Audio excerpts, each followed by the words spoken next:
Now, I know at times it can feel almost impossible to find American-made tools that are a good value. Well, CABELA'S is proving that that is still possible with their introduction of their Bushcraft series of fixed blades. This is their middle child, the chopper. It is built out of 5160 carbon steel, comes with a Kydex sheath. I paid $120 for this blade, and I have been thrashing on it here in the new year. And I cannot wait to share with you guys my take on what this is bringing to the table. There are some amazing attributes in this design and some ridiculously dumb and boneheaded design failures that were not addressed that are going to require a drill for me to remedy, to ultimately help you guys determine in 2025 if something like this makes sense for your next bushcraft or camping or whatever the situation may be, go bag situation or not. If you're new to the channel, welcome. We are going to have a ton of fun today. I'm Aaron. This is Gideonstactical. Let's get to work. Now, I want to thank you, the viewers, for bringing this knife to my attention. I was unaware that this series had dropped by CABELA'S. A few of you had been leaving comments, and I went over to the local CABELA'S and picked one of these up. So guys, I do read the comments, and you often influence the direction or ideas or even, gear here at the channel. So I appreciate each and every one of you leaving comments, giving suggestions, and giving your feedback. It really does mean a lot to me here at the channel. Now, first thing that really got me excited is the cutting edge. It is 7 inches long. That is a rarity in today's design. Now that in tandem with 12 ounces, so it's got great balance, great feel because the balance point is right there over the guard. So it's got some heft to it, but it's not overly heavy and just feels like a brick and will fatigue you. You can, really manipulate and move the tool very well, partly due to the stock thickness of 0.19. So it's not overly thick, but it's not too thin either. That in tandem with the very high saber grind that transitions into a full flat grind. The last third right where my finger is, that transitions into a full flat. And because of that, in tandem with the excellent factory edge that they put on here, I didn't need to reprofile it in any way, means that the velocity is excellent for fine cutting. You can go through cordage, rope, no problem. You're not gonna have to saw at it over and over and over again. And easily able to make feather sticks. If you want to get a fire going and you just wanted to do that, you could even use this as like a draw knife, pull towards you. You can easily do notches because the whole spine is flat, and that belly point up front, you can really get in on it and use some leverage, bite into wood and make notches for triggers and traps, those type of things. Really works well, and you can even grab up front and really use that belly for skinning, or food prep. Now, we'll talk durability a little bit later on our 5 strike tests that we will do, prying that we do with knives of this size, to see will that full flat grind tip hold up. I hope so, because of the 5160 steel. Now, 5160 is a high carbon, very tough spring steel, excellent for shock and impact. And what I found with this is that the durability is absolutely there. I have not had any sort of chipping out or anything like that. I batoned through some really thick knotted wood to see if it would spring back into place, straight as an arrow after all of that hard impact shock type of test. Now, some people get scared of recurves. You don't need to be. Something like my SHARPAL, I think it's 11-in-1. This is a great compact kit. The rod fits in the handle. You take it out, and you have several different grits of diamond rods and then ceramic rods and leather strops. That makes it super easy to maintain and hone a recurve, no problem. So something like that, I'll have a link popping up if you're interested. That is a great kit option for resharpening blades just in general, and do that. Now, the astute knife lover will notice that this definitely has some Tops Knives dart vibes. The dart was one of the very first Tops knives I ever tested. I love that blade. I actually gifted one away, and I just have never picked one up. That one also made out of 5160, USA made. That one has a choil, very similar grinding, a lot of similarities there. That one has a nylon sheath. We'll see how this Kydex one does in a little bit. And the value point, but this definitely has some vibes of that. I don't know who the OEM is making this, but they seem to be doing a good job with the 5160 steel choice. Now, we have got to address this handle because there are some aspects that are superb and some aspects of the design that were just so boneheaded that I'm like, what? Who gave the thumbs up for this? and I'm going to unpack that in just a moment. But if you are enjoying the content in this video, I do invite you to like. If you're not yet a subscriber, to hit the bell icon to be notified every week when I put up new content just like this, breaking down gear and equipment, helping you make wise choices on whether or not it's the right tool for you. And when we're out on our bushcrafting adventures, we got to stay hydrated, and that's where today's sponsor comes in, which is Hardside Hydration. Now, you guys know I've been using my Hardside Hydration swig rig systems for the past few years when I go out on my adventures. So if you're already familiar with them and you haven't scored one yet, now is the perfect time to do so. Now, if you've never heard of Hardside Hydration before, what it does is it gives you a hands-free straw so you can use it and sip, but instead of it being attached to one of those cumbersome, leaky, headache to clean water bladders that has to ride inside your pack and take up a bunch of space, it can attach to any largemouth water bottle with the original swig rig, as well as any 28mm mouthed water bottle with the ultralight swig rig, giving you the ability to have a more durable water system on the exterior of your pack so you can see the levels and be able to refill a lot easier and giving you a much more streamlined cleaning process. So guys, I'll have a link in the description box below over to the Hardside Hydration website where you can explore all the different variants that are available, and I'll also include my 10% off promo code you can apply towards your purchase. So I invite you to explore, check it out, and get yourself that hands-free hydration without all the headache of those cumbersome water bladders. Now, these scales were love at first grab because of the way that they have designed this, with every single angle being rounded. There's not a sharp transition anywhere on this handle. They did an excellent job on that micarta. I love the kind of light tan as well. Maximum thickness is like 0.9 up here, almost an inch on these hills. And then the valleys are like 0.7 maybe. I mean, this is a girthy handle.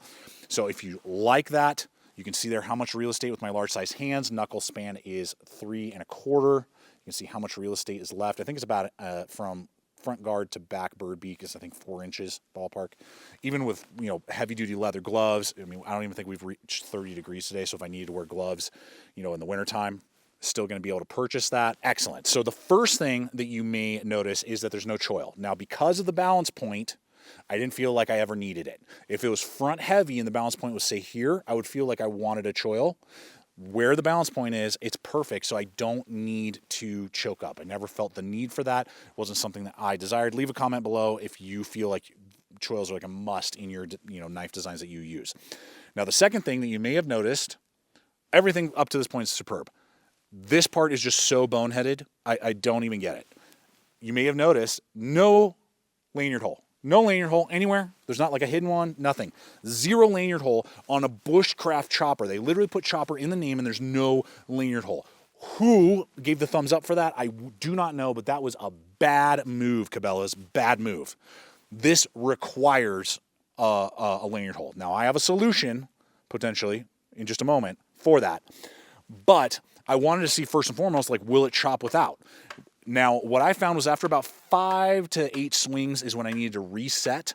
Part of that is because of the hills and valleys. That actually gives you a little bit something to grab onto versus if it was like broom handle, it just want to fly out of your hand.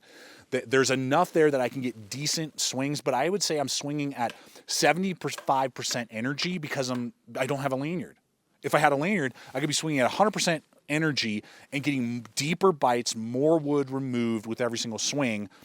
But when you're having to like delimb a tree, or you're, you know, chopping down a small tree for some sort of lean-to, fire prep, whatever, you know, you're going to be resetting quite frequently and not feel as confident with each swing because nothing is keeping you lashed onto the knife. So it's not unusable. You can definitely do light chopping and, you know, like wood shaping for spear points and things, and like delimbing of stuff like your pinky.